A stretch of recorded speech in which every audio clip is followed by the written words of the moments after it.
हैं। जहाँ पहुँचते ही उसे दादी की आवाज़ सुनाई देती है।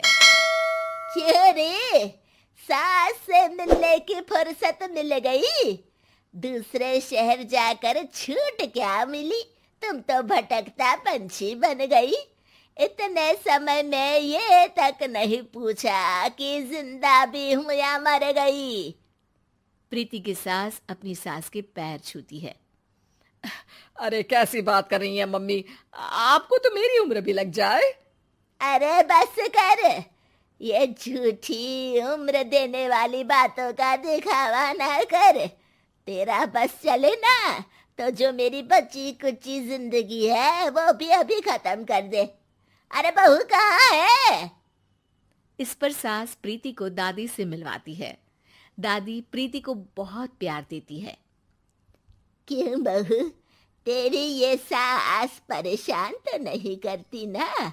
अगर करती है तो अभी बता दे, मैं इसकी क्लास लगा दूंगी। अरे कैसी बात कर रही हैं माँ जी, भला मैं क्यों किसी को परेशान करूंगी।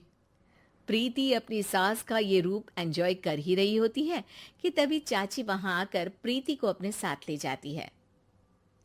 सास की क्लास लगते देख जो खुशी मिल रही थी वो तुम्हारे चेहरे से साफ पता चल रही थी, इसीलिए ले आई। क्योंकि अगर उन्हें पता चल जाता तो तुम्हारी खैर नहीं थी। थैंक यू चाची जी। चाची और प्रीति घर में झूले पर बैठी बात कर ही रही होती है कि उसकी सास भी वहां आ जाती है। मतलब यहाँ सारा काम मैं करूं और तुम बैठी हंसी ठिठोली करो। अरे चलो जाओ खाना बनाओ।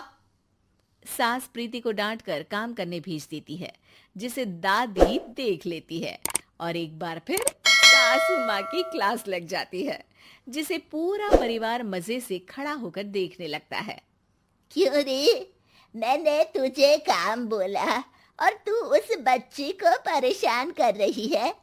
सास की कोई इज्जत रह गई है इस घर में या नहीं?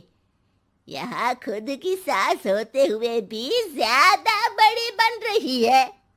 अब नहीं मम्मी जी, मैं तो बस थोड़ी मदद के लिए बोल रही थी।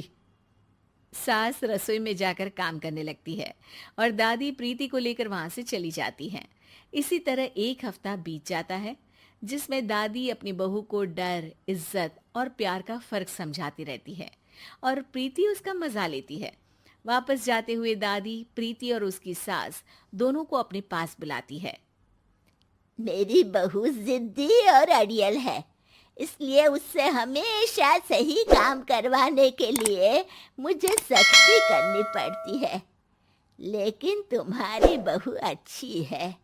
तेरी खुशी के लिए वो अपनी जॉब और सपने भी छोड़कर घर में बैठी है। अपनी बहू के साथ प्यार से रहो।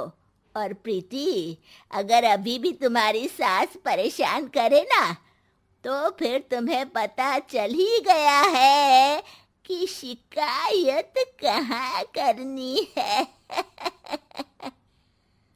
जी, अपनी सास के ससुराल में उनकी सासू माँ के पास।